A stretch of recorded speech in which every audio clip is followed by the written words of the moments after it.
जय हिंद एंड नमस्कार दोस्तों, कैसे हैं आप सब। स्वागत है आपका एक बार फिर से। देखिए, बहुत सारे लोगों का यही कहना था कि होमगार्ड की क्लासेस कब से स्टार्ट होंगी। होमगार्ड का सिलेबस तो आप सब लोगों ने देख ही लिया होगा। होमगार्ड में केवल जीएस का पार्ट ही आएगा, 100 नंबर के क्वेश्चन, और हर एक क्वेश्चन 1 नंबर का, यानी कि 2 घंटे में आपको 100 क्वेश्चन करने हैं। और जो 100 क्वेश्चन होंगे ये आसान बिल्कुल भी नहीं होंगे। अगर आप ये सोचते हैं कि होमगार्ड का एग्जाम है तो बहुत आसान होगा, बहुत आसान तो नहीं होगा, क्योंकि भर्ती बोर्ड एग्जाम ले रहा है तो फिर कांस्टेबल से थोड़ा बहुत ही लेवल नीचे रहेगा, बाकी लगभग लगभग सेम रहेगा। तो आज मैं दिखाता हूं कि सबसे पहले तो सिलेबस देख लेते हैं। अच्छा, संविधान सभा आज हम स्टार्ट करेंगे। सबसे पहले बता दूं, संविधान सभा आज हम स्टार्ट करेंगे और पॉलिटी स्टार्ट करेंगे। पॉलिटी में सबसे ज्यादा क्वेश्चन आते हैं पॉलिटी से। पुलिस में आप कोई भी एग्जाम दो, यूपीएसआई का, कांस्टेबल का, होमगार्ड का, पॉलिटी सबसे ज्यादा पूछी जाती है, ये बात ध्यान रखना। तो हम शुरुआत करेंगे पॉलिटी से ही, और ऐसी शुरुआत करेंगे कि आप लोगों के दिमाग में पॉलिटी छप जाएगी। आप भूलना भी चाहोगे तो भूलोगे नहीं। और उस वही क्वेश्चन, वही चीजें पढ़ाई जाएंगी जो आपके पेपर में आएंगी, फालतू की चीजें नहीं। हमें आपको ना तो पीसीएस बनना है ना आईपीएस बनना है, हमें सिर्फ होमगार्ड का एग्जाम देना है। तो केवल वही चीजें जो आपके होमगार्ड के एग्जाम में पूछी जाएंगी, आएंगी, इसके अलावा कुछ फालतू की चीजें नहीं। आप कंटिन्यू बने रहेंगे तो आपकी पॉलिटी ऐसी स्ट्रांग हो जाएगी, आपके दिमाग में छप जाएगी। आप सोचोगे ना कि इसको भूल जाऊं तो भी भूल नहीं पाओगे। ठीक है, यहां से बाहर कुछ नहीं आएगा भाई। ठीक है, चलिए सबसे पहले हम देख लेते हैं इसका सिलेबस। सिलेबस क्या है, आप सब लोग, मुझे लगता है कि सब लोगों ने पढ़ ही लिया होगा। सामान्य ज्ञान, सामान्य विज्ञान, भारत का इतिहास, संविधान, अर्थव्यवस्था, भूगोल, ठीक है, पर्यावरण, प्रमुख मेले उत्तर प्रदेश के, उत्तर प्रदेश की जितनी भी चीजें हैं वो सब आएंगी। पड़ोसी देशों के साथ संबंध, पुरस्कार सम्मान, राष्ट्रीय अंतर्राष्ट्रीय संगठन, समसामयिक घटनाएं यानी कि करंट अफेयर, सोशल मीडिया संचार, उत्तर प्रदेश की कल्याणकारी योजनाएं, महत्वपूर्ण दिवस, राजधानी देश मुद्रा, आविष्कार, खोज, प्रसिद्ध पुस्तकें, लेखक, औद्योगिक विकास, सारी चीजें पढ़ाई जाएंगी। सारी चीजें पढ़ाई जाएंगी। आज हम स्टार्ट कर रहे हैं आपका भारतीय संविधान, क्योंकि ये सबसे ज्यादा इंपॉर्टेंट है। मैक्सिमम क्वेश्चन भारतीय संविधान से ही आएंगे। तो भारतीय संविधान ऐसा रट लेना कि यहां से क्वेश्चन आपका छूटने ना पाए। और पढ़ाऊंगा केवल वही जो आपके एग्जाम में आएंगे। मैं फिर से बता रहा हूं, फालतू की चीजें बहुत हाई लेवल पर जाकर के मत पढ़ लेना, क्योंकि इतने क्वेश्चन आते नहीं है। बिना मतलब अपनी मेहनत और समय खराब करोगे, और कुछ नहीं। तो चलिए आज हम शुरू करते हैं कि भारतीय संविधान का निर्माण कैसे हुआ। देखिए, ऐसा था जब लगभग 1935 में एमएन रॉय थे। ये भारत में संविधान सभा के गठन का विचार वर्ष 1934 में पहली बार 1934 में पहली बार किसके दिमाग में आया कि भाई भारत का भी संविधान होना चाहिए। हम बेशक ब्रिटिश साम्राज्य के अंडर हैं, लेकिन भारत का अपना एक संविधान होना चाहिए। तो एमएन रॉय के दिमाग में 1934 में आया। किसके? एमएन रॉय। किसके? एमएन रॉय। एमएन रॉय के दिमाग में 1934 में। इसके बाद में क्या हुआ कि उन्होंने ये भाई अपना विचार रखा कि 1934 में, अब 1935 में उन्होंने ये विचार सभी के साथ साझा किया। अब आपको पता है हमारे देश में कांग्रेस जो एक बहुत बड़ा संगठन था उस समय पे, तो वहां उनके हर वर्ष अधिवेशन होते थे। तो एमएन रॉय ने वो विचार रखा।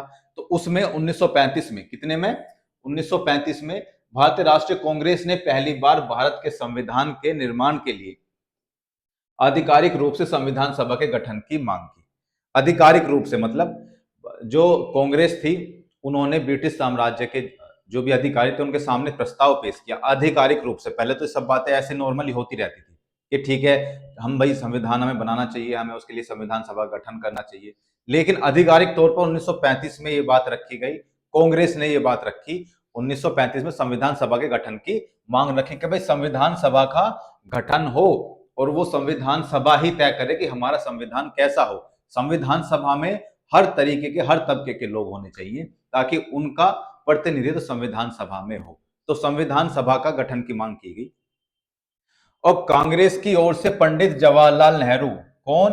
पंडित जवाहरलाल नेहरू, उस टाइम पे कद्दावर नेता थे पंडित जवाहरलाल नेहरू, और कांग्रेस के एक अच्छे नेता माने जाते थे पंडित जवाहरलाल नेहरू। तो उन्होंने घोषणा की कि स्वतंत्र भारत के संविधान का निर्माण, ये याद रखना, ये याद रखना। और इसी के क्वेश्चन भी कराऊंगा वीडियो के लास्ट में। अगर आप बने रहते हैं पूरी वीडियो में तो इसके क्वेश्चन भी लास्ट में कराऊंगा, और क्वेश्चन आपका छूटेगा नहीं। अगर आपके एग्जाम में होमगार्ड के में क्वेश्चन आएगा ना, तो वो इन्हीं क्वेश्चन इसी मैटर में से आ जाएगा। ठीक है, तो क्या कहा था, जहां पंडित जवाहरलाल नेहरू ने घोषणा की कि स्वतंत्र भारत के संविधान का निर्माण वयस्क मताधिकार के आधार पर चुनी गई संविधान सभा द्वारा किया जाए। क्या? वयस्क मताधिकार के आधार पर चुनी गई संविधान सभा, मतलब संविधान सभा को चुनने के लिए मत का अधिकार होना चाहिए और उससे संविधान सभा बननी चाहिए और उससे हमारे देश का जो संविधान है वो बनना चाहिए। ठीक है। अब नेहरू की इस मांग को ब्रिटिश सरकार ने सैद्धांतिक रूप से स्वीकार कर लिया। अब ब्रिटिश सरकार ने कहा चलो ठीक है, आप लोग अपना संविधान बना लेना। ये सब लोग बैठे थे, सब लोगों ने जो ब्रिटिश साम्राज्य के सामने अपना प्रस्ताव पेश किया कि हम हमें अपना संविधान बनाना है, तो उसके लिए हमें अपनी संविधान सभा का गठन करना है। क्योंकि भाई अगर हम ब्रिटिश साम्राज्य के अंडर हैं तो हमें उनकी अनुमति या फिर उनको प्रस्ताव देना जरूरी है, उनकी सहमति हमें लेना आवश्यक था। तो इसलिए उनकी सहमति ली गई। तो उन्होंने कहा कि चलो ठीक है, तुम संविधान सभा गठन कर लो, संविधान बना लो। लेकिन जो ब्रिटिश अधिकारी थे वो हमेशा मजाक उड़ाते थे, इंडियंस का मजाक उड़ाते थे। वो कहते थे तुम्हें खाने के तो लाले पड़ रहे हैं, तुम अपना संविधान बनाओगे, अपने संविधान सभा का गठन करोगे, देखते हैं कैसे तुम संविधान सभा का गठन कर लोगे, क्योंकि तुम्हारे इंडिया में ही अलग अलग फूट पड़ी हुई है, कोई कहीं जाता है, कोई किसी तरफ जाता है, सब एकजुट तो है नहीं, तो संविधान आप कैसे बना पाओगे। तो ब्रिटिश को ये लगा कि ये जो भी अंग्रेज अधिकारी थे उनको लगा कि ये सिर्फ पानी का एक बुलबुला है और संविधान कुछ बनेगा नहीं इनसे, क्योंकि ये सब लोग तो अलग अलग दिशाओं में घूमते हैं, अलग अलग दिशाओं में जाते हैं, कोई कुछ कहता है, कोई कुछ कहता है, चलो ठीक है अनुमति दे देते हैं, लेकिन संविधान इनसे बनेगा नहीं, उनको ऐसा लगता था। ठीक है। तो फिर उन्होंने स्वीकार कर लिया, चलो ठीक है, ब्रिटिश सरकार ने सैद्धांतिक रूप से स्वीकार कर लिया, वरना कहां स्वीकार करते वो, ब्रिटिश स्वीकार करते कभी नहीं, लेकिन उनको लगातार बनेगा नहीं, तो चलो ठीक है, इनकी जैसे बच्चे को लॉलीपॉप थमा दिया जाता है, चलो ठीक है तुम बनाओ अपना संविधान। अब सन 1900 जो इन्होंने प्रस्ताव पेश किया था पंडित जवाहरलाल नेहरू ने, उसको क्या कहा जाता है, 1940 के अगस्त प्रस्ताव के नाम से जाना जाता है। अब ये काम अगस्त में हुआ था 1940।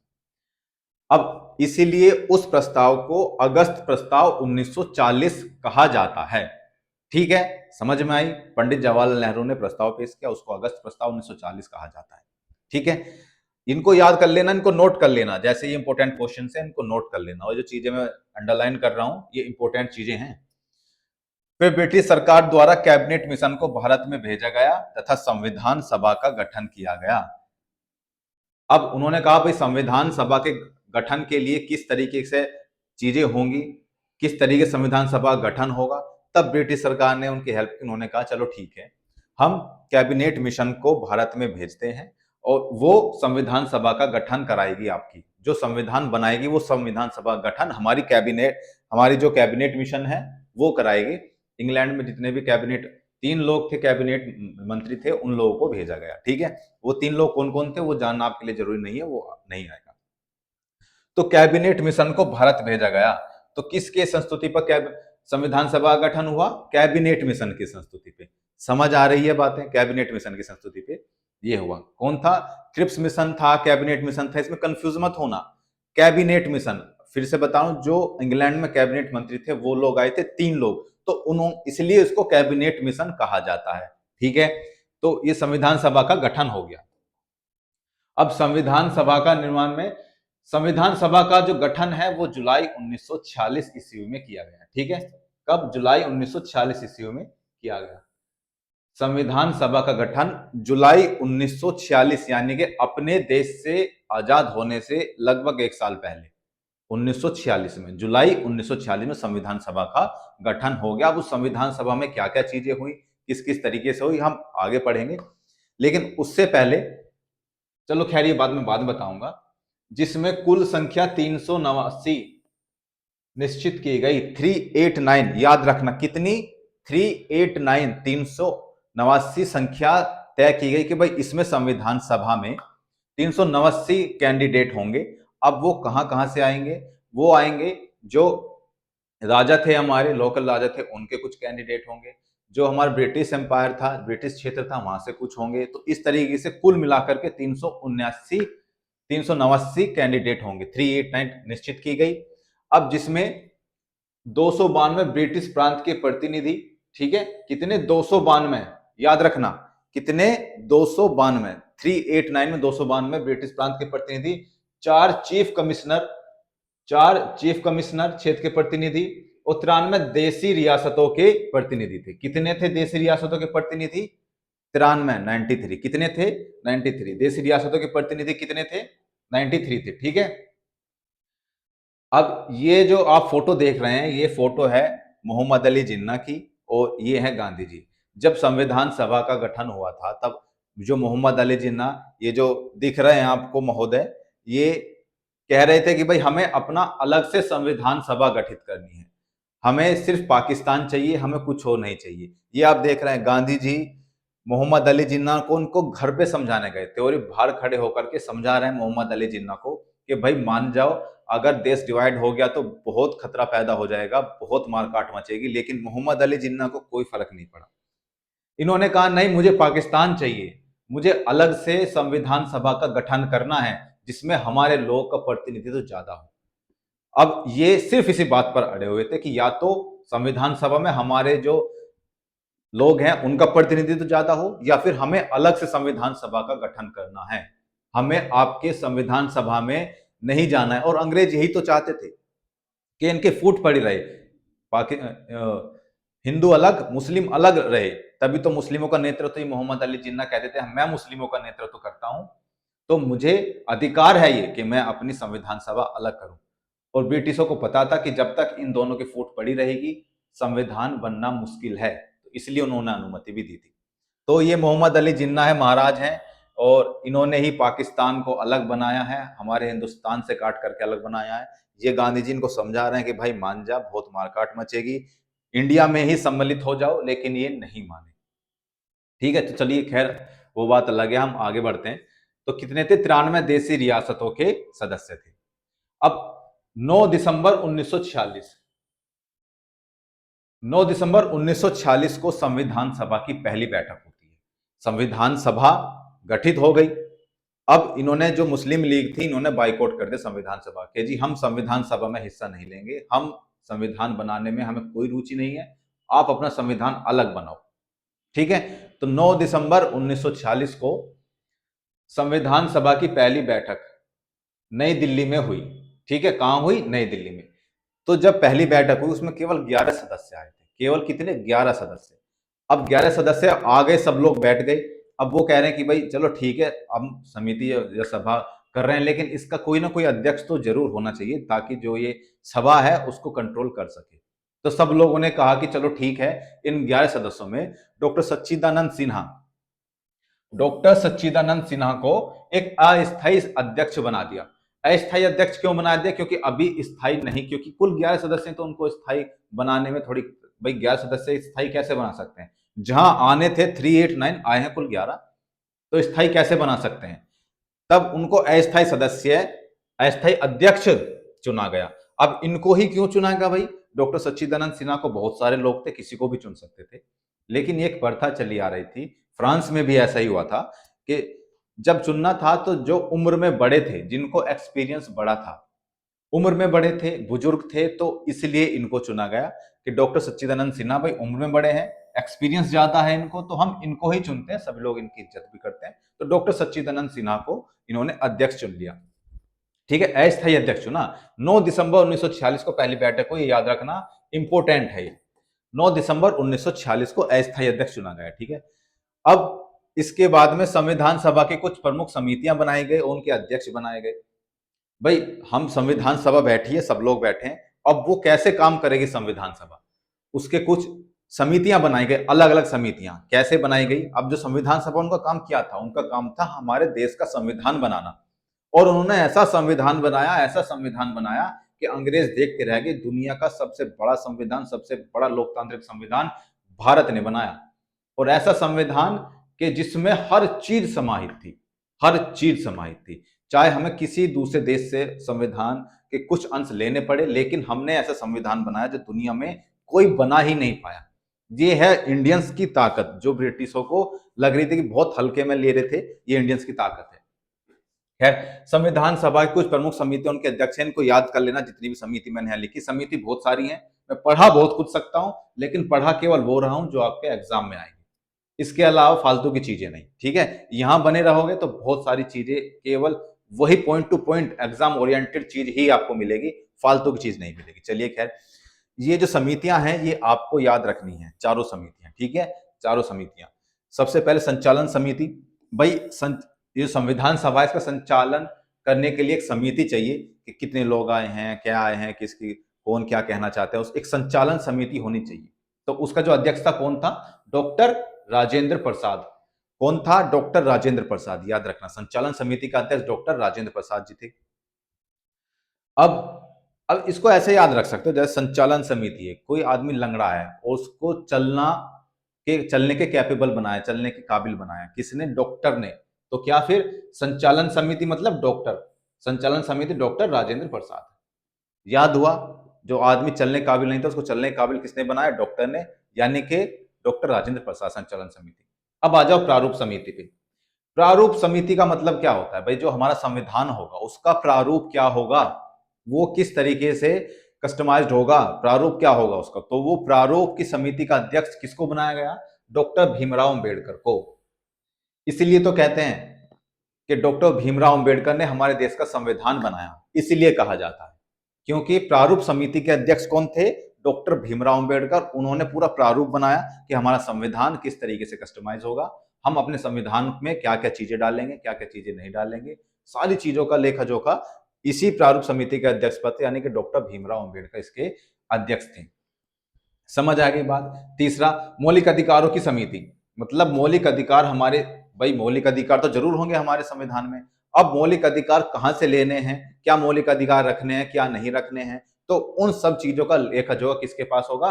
डॉक्टर वल्लभ भाई पटेल के पास। किसके पास? डॉक्टर नहीं, सॉरी, सरदार वल्लभ भाई पटेल। सरदार वल्लभ भाई पटेल गुजरात के थे और बहुत ही मस्त आदमी थे, बहुत ही अच्छे आदमी थे, बहुत ही अच्छे नेता भी थे। उनकी वजह से ही आज पूरा देश हमारा एकजुट हो रहा है, क्योंकि जो देशी रियासतें थी सब अलग अलग टूट करके भाग रही थी, तब इन्होंने ला करके साथ में सबको जोड़ा था। डॉक्टर वल्लभ भाई पटेल, इनको आयरन मैन ऑफ इंडिया भी कहा जाता है, इनको आयरन मैन ऑफ इंडिया भी कहा जाता है। तो सरदार वल्लभ भाई पटेल मौलिक अधिकारों की समिति के अध्यक्ष थे, मतलब इन्हीं के जिम्मे था कि मौलिक अधिकार में क्या क्या डालोगे आप हमारे संविधान में, ये आप ही जिम्मेदारी है। तो फिर सरदार वल्लभ भाई पटेल मौलिक अधिकार समिति के अध्यक्ष थे। चौथा आता है राष्ट्र ध्वज समिति या झंडा समिति। झंडा समिति के अध्यक्ष कौन थे? डॉक्टर राजेंद्र प्रसाद। फिर से वही डॉक्टर राजेंद्र प्रसाद झंडा समिति के अध्यक्ष थे। इसकी पीडीएफ आपको टेलीग्राम ग्रुप में मिल जाएगी, नीचे टेलीग्राम ग्रुप का लिंक है, वहां जाइएगा, वहां पे आप पीडीएफ ले लीजिएगा, पीडीएफ लेकर के पढ़िएगा। और हाँ, एक चीज और मैं बता रहा हूँ कि बहुत सारे लोग ऐसे होते हैं कि इसको सिर्फ पोस्ट करते हैं और फिर लिख करके इसको आगे बढ़ जाते हैं। मैं इतनी सारी चीजें जो बता रहा हूँ कहानी के रूप में आपको बता रहा हूँ, वो कहानी ही आपको याद रहेगी। एक बार को ये तो भूल सकते हो, लेकिन जो मैं कहानी बता रहा हूँ वो याद रहेगी, तो कहानी को जरूर सुनिए। ये जो कहानी है, कहानी नहीं है, रियल घटना है, ये आपको याद रहेगी, यही आपको याद करने में सहायक भी होगी। ये कौन है, समझ गए हो? चलिए खैर, ये वही फोटो आ गई। अब दूसरी बैठक होती है जी, भाई संविधान सभा की पहली बैठक तो हो गई, इसमें कुल 11 सदस्य आए थे। अब दूसरी बैठक होती है कब?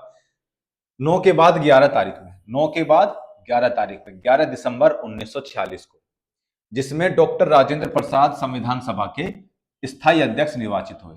डॉक्टर राजेंद्र प्रसाद, ये बात ध्यान रखना, ठीक है। पहले अस्थायी अध्यक्ष कौन थे? सच्चिदानंद सिन्हा। और स्थायी अध्यक्ष कौन हुए? डॉक्टर राजेंद्र प्रसाद, ठीक है। डॉक्टर जो हमारे देश के पहले राष्ट्रपति भी चुने गए थे, उन्हीं को स्थायी अध्यक्ष बनाया गया था। तो डॉक्टर राजेंद्र प्रसाद को स्थायी अध्यक्ष निर्वाचित हुए। अब ये जो मैंने पॉइंट्स लिख रखे हैं ना, ये केवल वो हैं जो आपके एग्जाम में आएंगे। लिखने को बहुत सारी चीज लिख सकता था, बहुत सारी चीजें पढ़ा भी सकता था, लेकिन कोई फायदा उसका नहीं है। बस आप ये चीज लिख लीजिए, आपके होमगार्ड के और यूपी कांस्टेबल के एग्जाम में इससे ज्यादा कुछ नहीं आएगा, ठीक है। बाकी हमें ज्यादा चीजें नहीं पढ़नी है। तो संविधान बनाने में कुल 2 वर्ष 11 महीने 18 दिन लगे। कितने? 2 वर्ष 11 महीने 18 दिन, लगभग 3 वर्ष। ये याद रखना, बहुत इंपॉर्टेंट है, यहां से क्वेश्चन बनेगा ही बनेगा आपका, अगर संविधान से क्वेश्चन आता है, ये बहुत इंपॉर्टेंट है। 2 वर्ष 11 महीने 18 दिन, एग्जैक्ट याद रखना, 2 वर्ष 11 महीने 18 दिन लगे। और कुल 114 दिन बहस हुई, 114 दिन बहस हुई संविधान सभा की। अब बहस का मैं आपको एक फोटो दिखा देता हूं, इस पे फिर से आता हूं। ये संविधान सभा के, अगर आप देख रहे होंगे, ये संसद में लोग बैठे हैं और बहस कर रहे हैं कि भाई हमारे संविधान में क्या क्या चीजें होंगी, क्या क्या चीजें नहीं होंगी, ये सब बहस की जा रही है यहाँ पे। देखो ये सब लोग बहस कर रहे हैं कि भाई हमारे संविधान में ये चीजें भी होनी चाहिए, या फिर हमारे संविधान में, हमारे देश के संविधान में कितने सारे लोग इस टाइम बैठे हैं। तो कुल 114 दिन बहस हुई, और 114 दिन बहस होने के बाद में तब जाकर के आपके देश का संविधान बना है।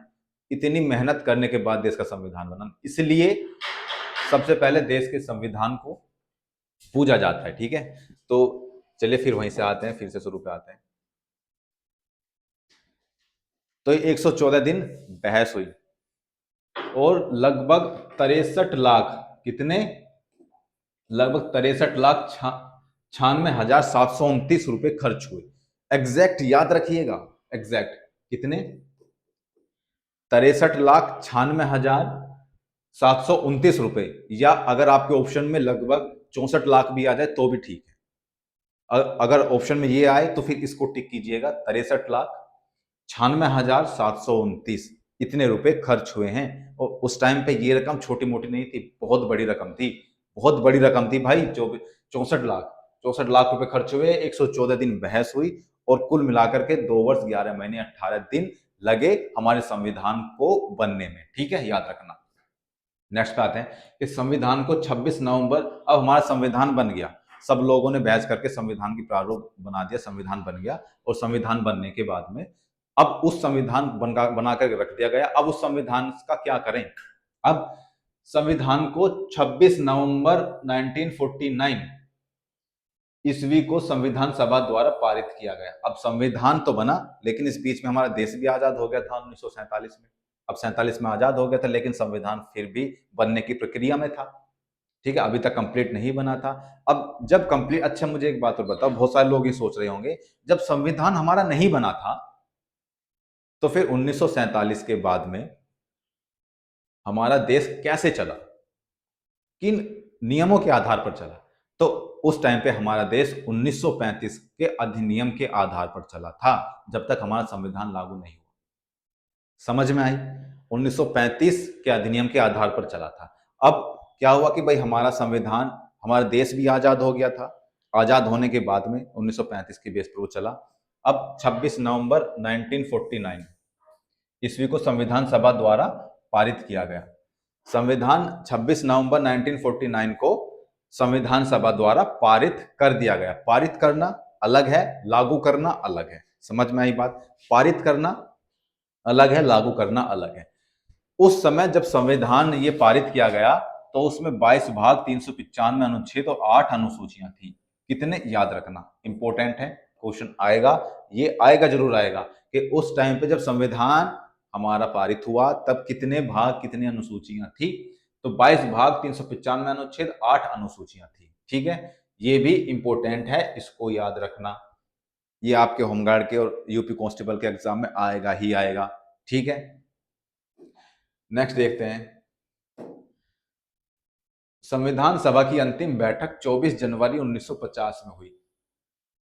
कब हुई, 24 जनवरी 1950। भाई इन्होंने पारित कर दिया, बना करके सारी चीजें कर दी, फिर भी बैठक कंटिन्यू रही उनकी, और अंतिम जो बैठक हुई वो हुई 24 जनवरी 1950 में।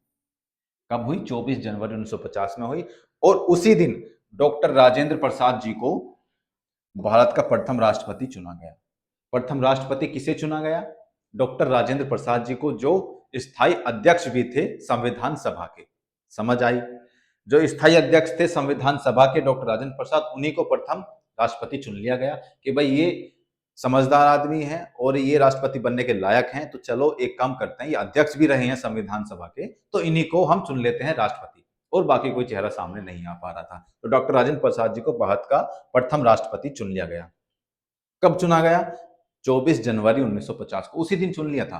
ठीक है, अब नेक्स्ट देखते हैं कि संविधान सभा ने 22 जुलाई 1947 को, कब को, 22 जुलाई 1947, 22 जुलाई 1947, हमारे देश आजाद नहीं हुआ था तब तक, संविधान सभा गठित तो हो गई थी, संविधान सभा की बैठकें चल रही थी, पूरा प्रोग्रेस चल रहा था संविधान बनाने के लिए। तो 22 जुलाई 1947 को राष्ट्रीय ध्वज को अपनाया, 22 जुलाई को राष्ट्रीय ध्वज को अपनाया, और 24 जनवरी 1950 लागू कब हुआ था? हमारा 26 जनवरी 1950 में हमारा संविधान लागू हो गया था। उस संविधान के लागू होने से जस्ट 2 दिन पहले यानी कि 24 जनवरी 1950 को राष्ट्रगान और राष्ट्रगीत को अपनाया गया संविधान सभा द्वारा। ठीक है? अब समझ में आए कि भाई, अब आप ये भी तो कह सकते हैं कि भाई 26 नवंबर 1949 को तो पारित कर दिया, फिर क्यों संविधान सभा की बैठकें हो रही थी? इसलिए हो रही थी। अब समझ में आया क्यों हो रही थी? क्यों? क्योंकि भाई बैठकें हो रही थी, तभी तो 22 जुलाई 1947 को राष्ट्रीय ध्वज को अपनाया। जो हमारा राष्ट्रीय ध्वज है इस टाइम पे, हमारा प्यारा तिरंगा है, ये कब अपनाया गया था? 22 जुलाई 1947 को। और 24 जनवरी 1950 को जब हमारा संविधान लागू हुआ था, 26 जनवरी 1950 को, तो उससे जस्ट 2 दिन पहले राष्ट्रगान और राष्ट्रगीत को अपनाया था। राष्ट्रगान और राष्ट्रगीत को अपनाया था। तो भाई ये आपका संविधान सभा में जितनी भी चीजें हैं वो आ गई हैं। अब इसके कुछ क्वेश्चंस मैंने लिखे हैं, देखिए आपको इसके आपको बहुत सारे क्वेश्चंस मिल जाएंगे, लेकिन आपको सभी क्वेश्चंस नहीं पढ़ने हैं जो मैंने बताया है। इनको पढ़ लो, यहीं से क्वेश्चन बनेगा तो आपका यहीं से बनेगा, इससे ज्यादा कुछ नहीं बनेगा। ठीक है, तो चलिए देखते हैं कि 1938 में किस व्यक्ति ने वयस्क मताधिकार के आधार पर संविधान सभा के गठन की मांग की? किसने कहा था ये कि भाई जो हमारा संविधान सभा गठन होगा वो वयस्क वयस्क मताधिकार के आधार पर होगा? ये किसने कहा था? कमेंट में जरूर लिखना, ये किसने कहा था? ये कहा था जवाहरलाल नेहरू ने। किसने कहा था? जवाहरलाल नेहरू ने। समझ में आई? किसने कहा था? जवाहरलाल नेहरू ने। इसका सही आंसर क्या है? जवाहरलाल नेहरू। अब दूसरा क्वेश्चन देखते हैं कि भारत की संविधान सभा गठित करने का आधार क्या था? इतनी सारी कहानी मैंने बताई, इतनी सारी चीजें मैंने बताई, तो अब तो आपको आंसर यूं फटाफट लगा देना चाहिए कि भारत की संविधान सभा गठित करने का आधार क्या था? भारतीय राष्ट्रीय कांग्रेस का प्रस्ताव, या कैबिनेट मिशन प्लान 1946 में जो आया था, भारतीय स्वतंत्रता अधिनियम 1947, या फिर भारतीय डोमिनियन के प्रांतीय राज्य विधानमंडल के प्रस्ताव। तो मैंने क्या बताया था कि भाई कैबिनेट मिशन आया था तब जाकर के संविधान सभा गठन हुआ था। तो संविधान सभा गठन का क्या आधार था? Cabinet mission plan 1946। कब आया था? 1946 में आया था कैबिनेट मिशन। समझ आ गए क्यों आया था? हमारे संविधान सभा का गठन कराने के लिए आया था। नेक्स्ट क्वेश्चन देखते हैं। कैबिनेट मिशन योजना के अनुसार संविधान सभा में कुल कितने सदस्य होने थे? कुल कितने सदस्य? मैंने बताया था कुल कितने सदस्य होने थे। कितने होने थे बताइए? 505? नहीं, ये तो गलत है यार, ये थोड़ी होने थे। हाँ, 429 होने थे, सही कह रहे हो। ये भी गलत है, ये भी नहीं होने थे। 389 होने थे, ये गलत है। ये सही है, 379 ही होने थे, 389 होने थे। ठीक है, अब नेक्स्ट क्वेश्चन देखते हैं। चलिए नेक्स्ट क्वेश्चन है कि मुस्लिम लीग ने किस कारण संविधान सभा का बहिष्कार किया? ये जो मुस्लिम लीग है, अच्छा एक बार फोटो फिर से दिखा देता हूं। अपनी जो खुन्नस है फिर से आप निकाल लो, कोई बात नहीं। इस आदमी पर खुन्नस खूब निकालो। ये जो आदमी है ना, मोहम्मद अली जिन्ना है, और ये जो है गांधी जी हैं। गांधी जी समझा रहे हैं कि भाई संविधान सभा गठित हो रही है तो उसमें आप क्यों पार्टिसिपेट नहीं करते हैं? अपना राग क्यों अलग अलाप रहे हैं कि भाई मुझे पाकिस्तान ही चाहिए, मुझे पाकिस्तान ही चाहिए, मैं संविधान सभा में उसमें सम्मिलित नहीं होऊंगा। लेकिन ये नहीं माने, इन्होंने पूरा देश को बर्बाद कर दिया, चाहे पाकिस्तान हो। उस टाइम पे तो भारत को भी बर्बाद कर दिया। इतने दंगे इन्होंने कराए, इतने लोग मरे, इतने लोग कटे कि लाखों में लोग कट गए थे यार, लाखों में लोग मर गए थे जब बंटवारा हुआ था। तो वो सब किसकी देन थी? इस महाराज की देन थी वो। किसकी देन थी? इनकी देन थी वो। इनकी कौन है? मोहम्मद अली जिन्ना।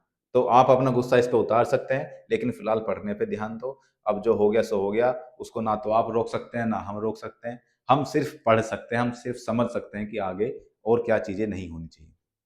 मुस्लिम लीग ने किस कारण संविधान सभा का बहिष्कार कर दिया? तो बताइए किस कारण किया था? बताइए। मुस्लिम लीग संविधान सभा का अध्यक्ष किसी मुस्लिम को बनाना चाह रही थी। क्या ऐसे हुआ था कि मुस्लिम लीग संविधान सभा का अध्यक्ष किसी मुस्लिम को बनाना चाह रहा था? यार तू कहाँ जाता है बार बार? हाँ, ये चाह रहा था क्या कि भाई हमारी संविधान सभा में अध्यक्ष जो है कोई मुस्लिम होना चाहिए? या फिर मुस्लिम लीग को संविधान सभा में उचित प्रतिनिधित्व नहीं मिला था कि भाई संविधान सभा में उचित प्रतिनिधित्व नहीं मिला हमें, हम नहीं करेंगे? ठीक है, या फिर मुस्लिम लीग मुस्लिमों के लिए एक अलग संविधान सभा चाहता था? ये इसका सही आंसर है, आंसर नंबर 3, कि मुस्लिम लीग मुस्लिमों के लिए एक अलग संविधान सभा चाहता था। मुस्लिम लीग मुस्लिमों के लिए एक अलग संविधान सभा चाहता था, इसीलिए उन्होंने संविधान सभा का बहिष्कार किया। तो इस तरीके से आपकी पॉलिटी का एक चैप्टर, एक टॉपिक खत्म हो गया।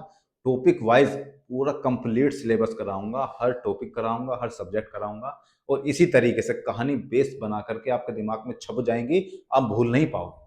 इसी तरीके से सभी सब्जेक्ट को पढ़ाऊंगा और उनके एमसीक्यू भी साथ में लेकर के आऊंगा, ताकि आपकी प्रैक्टिस भी साथ साथ में होती रहे। तो इस चैनल पे बने रहिएगा और इस चैनल को सब्सक्राइब जरूर कर लीजिएगा, और मिलते हैं अगली वीडियो में। तब तक के लिए जय हिंद।